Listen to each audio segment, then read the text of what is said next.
Baik Pak, selamat bertemu lagi. Perkenalkan nama saya Moses Romulus Simonson dari Prodi Informatika dengan NIM 11S23011. Di sini saya akan menjelaskan tantangan satu dari praktikum 9 mata kuliah dasar pemrograman.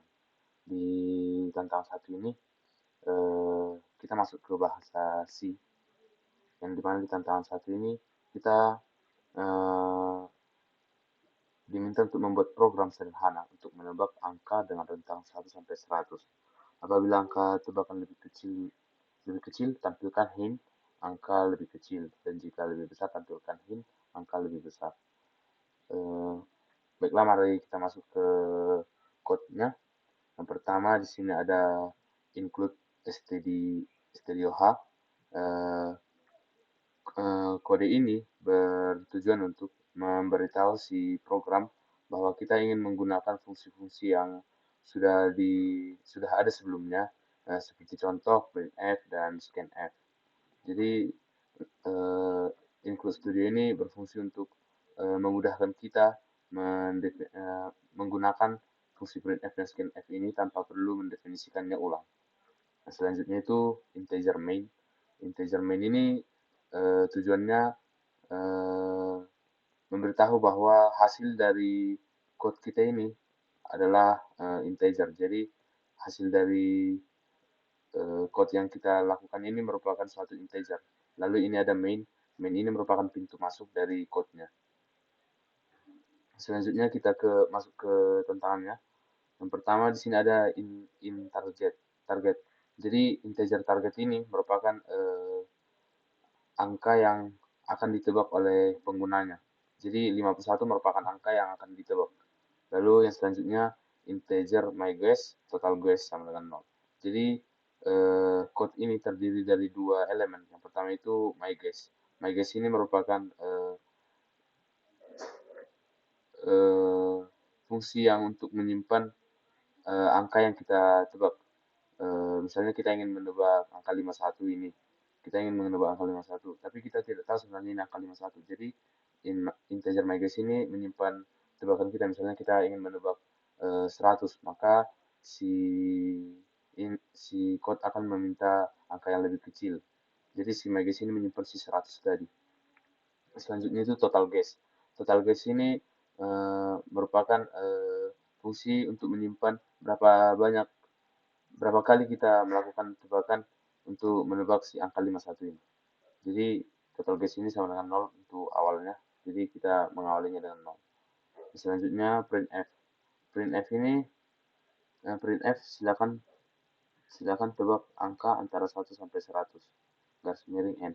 Jadi si printf ini berfungsi untuk membuat pernyataan supaya si pengguna membaca silakan tebak angka antara 1 sampai 100. Jadi si pengguna eh, ingin memasukkan inputnya itu di sini. Jadi si program akan bertanya dulu si program akan meminta dulu silakan tebak angka antara 1 sampai 100, lalu si pengguna akan memasukkan inputan yang dia inginkan atau angka yang ingin dia tebak. Lalu di sini ada garis miring n untuk mencetak si printf-nya. Selanjutnya itu while 1. While 1 ini merupakan sebuah looping. Eh, jadi while 1 ini gunanya itu untuk looping sampai terus menerus sampai si si fungsi menghasilkan break, sampai si fungsi nyampe ke else ini, di mana else ini merupakan eh, hasil akhir dari yang kita mau. Jadi dia akan break, di mana break ini merupakan eh, tools untuk menghentikan si loopingnya tadi supaya dia tidak berulang-ulang. Lalu yang selanjutnya scanf. Scanf ini berfungsi untuk meminta inputan dari si pengguna, yaitu angka yang ingin ditebak. Jadi scanf ini lalu %d. %d ini merupakan alamat dari si myguess. Jadi si %d ini menyatakan si myguess-nya. Lalu yang selanjutnya total guess. Total guess plus plus ini merupakan fungsi yang untuk menambahkan total guess kita. Jadi kalau fungsi eh, kita melakukan satu tebakan, si total gas ini akan bertambah satu setiap kali kita melakukan tebakan. Jadi total gas ini berfungsi untuk menambahkan satu di total gas kita setiap kali kita melakukan tebakan. Lalu kita selanjutnya membuat sebuah kondisi-kondisi di mana kita menebak si angka 51 ini. Jadi yang pertama itu kondisi di mana yang kita tebak itu ternyata angkanya lebih besar dari target yang kita inginkan. Jadi si program akan mencetak angka lebih kecil. Dia akan memberi kita hint bahwa angka yang kita masukkan harus lebih kecil daripada angka yang kita masukkan di MyGuess-nya. Jadi si angka lebih kecil ini merupakan hint. Jadi ketika angka yang kita tebak lebih besar dari targetnya, dia akan menghasilkan sebuah string yang memberi kita hint bahwa angka yang kita masukkan harus lebih kecil. Yang selanjutnya itu kondisi ketika kita memasukkan eh, kondisi ketika kita memasukkan angka yang lebih kecil dari target yang kita inginkan, yaitu 51. Misalnya kita memasukkan 50, maka si fungsi akan memberi kita hint bahwa angkanya itu harus lebih besar dari angka yang kita input tadi. Jadi dia akan memberikan hint pada kita. Lalu yang selanjutnya itu kondisi ketika kita berhasil menebak 51, maka otomatis dia akan mencetak, "Hore, kamu berhasil menebak angka dengan benar." Lalu ada di sini break untuk menghentikan loopingnya. Lalu yang selanjutnya kita mencetak berapa banyak jumlah tebakan kita dengan kita buat di sini sebuah string untuk mencetak seberapa banyak yang kita tebak untuk string, lalu kita memasukkan total gas, lalu di sini ada persen D ini merupakan alamat dari si total gasnya, jadi kita memasukkannya ke dalam jadi si persen D ini untuk memanggil si total gasnya berapa banyak yang kita lakukan penebakan untuk mendapatkan angka 51. Lalu return 0 merupakan tanda bahwa seluruh eksekusi yang kita lakukan itu telah selesai. Baiklah, saya akan menjalankan programnya. Kita akan mengcompile di cici info. Misalnya kita buat Abdullah, lalu kita memanggilnya dari file tangan1.c. Lalu kita titik garis miring, kita panggil dengan Abdullah. Lalu kita akan melakukan input sesuai yang diinginkan di modul. Yang pertama itu dia meminta 1.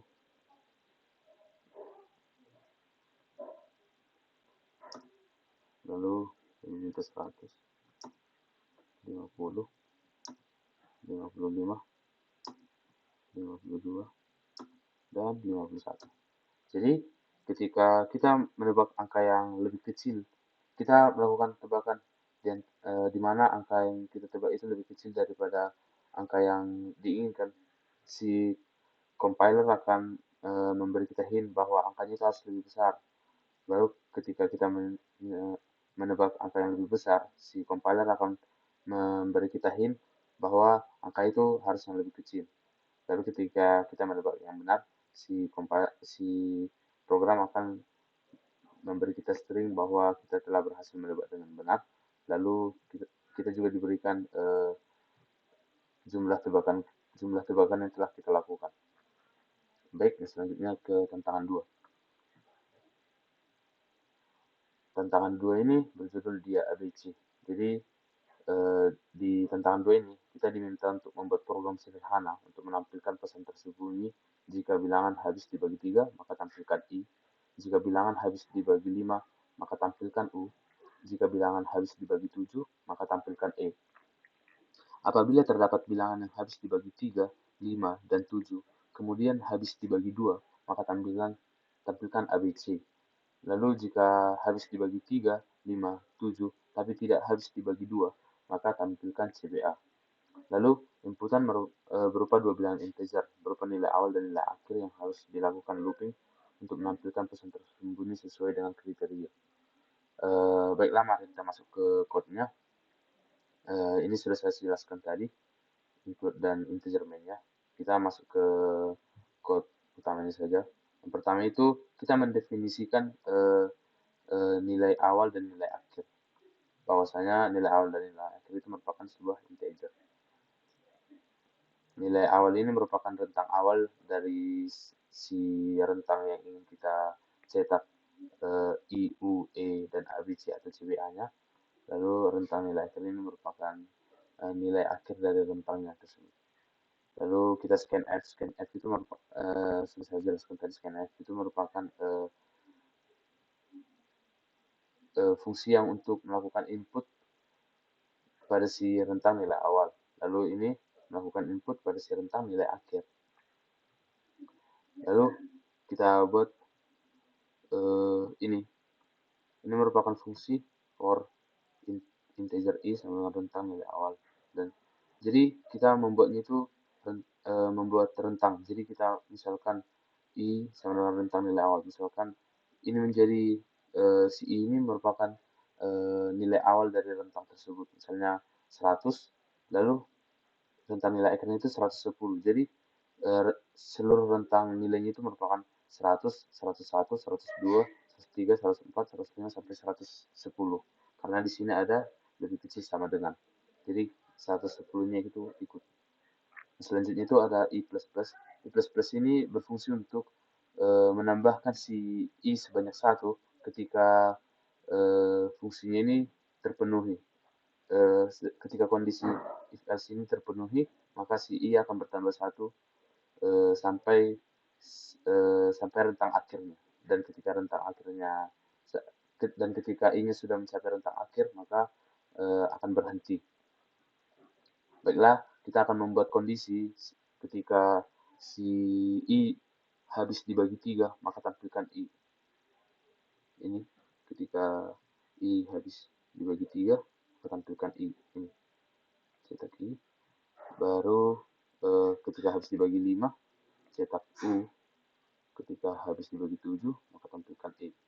Ketika habis dibagi 7, maka tampilkan e.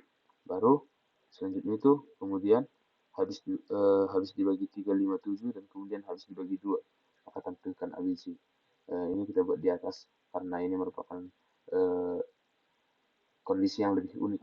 Jadi kita membuatnya di bagian paling atas. Jadi ketika sebuah i dibagi dengan 3 itu habis atau sama dengan sisanya itu 0, maka dia akan mencetak ABC. Tapi harus memenuhi semua kondisi ini, yaitu harus habis dibagi 3, 5, 7, dan 2.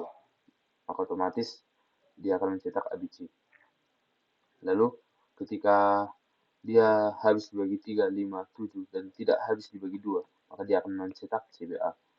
Lalu kita membuat kondisi juga, yang dimana ketika dia habis dibagi 3, habis dibagi 5, tetapi tidak habis dibagi 7 dan 2, maka dia akan mencetak IU, dimana 3 dan 5 ini merupakan ini, 3 dan 5, I dan U, maka dia akan digabungkan jadi IU.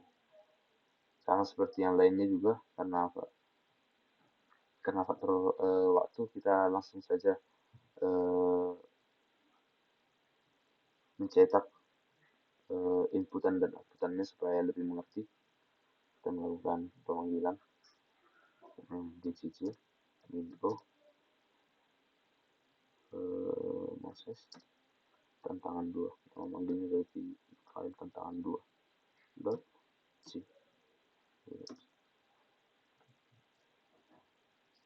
Lalu kita panggil Moses. Lalu kita buat rentang nilai awalnya. Di sini adalah 100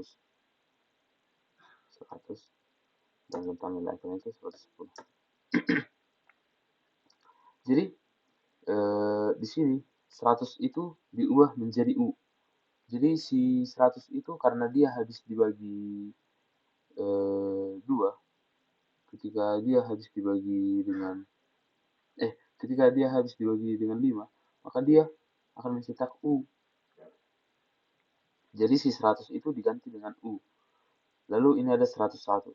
101 ini tidak diganti menjadi huruf apapun karena dia tidak memenuhi seluruh kondisi yang di sini. Maka dia masuk ke else. Jadi dia tinggal memprint angkanya saja, mencetak si tidak mencetak si angka. Jadi dia hanya mencetak jadi kalau ketika dia memenuhi kondisi else if ini, dia itu akan mencetak huruf. Tapi ketika dia tidak memenuhi kondisi yang tadi tersebut, dia hanya mencetak angkanya saja karena dia tidak memenuhi kondisi-kondisi di mana kondisi habis dibagi 3, habis dibagi 5, habis dibagi 7, atau habis dibagi 2. Jadi dia langsung mencetak angkanya saja. Lalu 102 itu karena dia habis dibagi dengan eh, karena 102 itu habis dibagi dengan 3, maka dia mengubahnya dengan i. 103 tidak bisa habis dibagi apapun di 3, 5, 7, atau 2. 104 juga. Lalu 105 itu CBA, itu 105 diganti dengan CBA, di mana CBA itu merupakan habis dibagi 3, habis dibagi 5, habis dibagi 7, tetapi tidak habis dibagi 2. Jadi dia diubah ke CBA. Jadi 105 itu diganti dengan CBA. Begitu juga dengan yang lain, 106 tidak habis dibagi apa-apa, di antara yang lain, 107 juga tidak habis. Lalu ini 108 itu habis dibagi dengan I. Jadi si I itu adalah tadi 3. Jadi 108 itu habis dibagi dengan 3. Lalu 109 tidak bisa dibagi dengan apa-apa untuk habis. Dan 110 itu habis dibagi dengan U, di mana U itu adalah 5. Jadi 110 itu habis dibagi dengan 5. Lalu ini retornal ini merupakan akhir dari fungsinya. Baiklah Pak, eh, jadi tujuan dari penjelasan saya pada kali ini tuh yang pertama itu di tantangan satu. Di tantangan satu ini kita eh, seperti membuat game sederhana pada programming, di mana game itu merupakan game tebak angka. Jadi ini merupakan suatu langkah yang baik untuk menjadi seorang programmer, mungkin untuk seorang programmer untuk bikin game. Jadi ini merupakan langkah kecil untuk melakukannya. Jadi saya menjadi dapat wawasan dalam membuat sebuah game sederhana. Lalu yang selanjutnya itu di tantangan itu kita kita eh, jadi ditingkatkan logikanya untuk memikirkan kondisi-kondisi unik, di mana kondisi habis dibagi 3, habis dibagi 5, habis dibagi 7. Jadi kita itu semakin terlatih untuk menyelesaikan kondisi-kondisi yang tidak terduga. Jadi sekian Pak presentasi saya pada saat ini. Jika ada kesalahan kata, saya mohon maaf, dan jika ada kesalahan dalam penjelasan saya juga mohon maaf. Terima kasih Pak.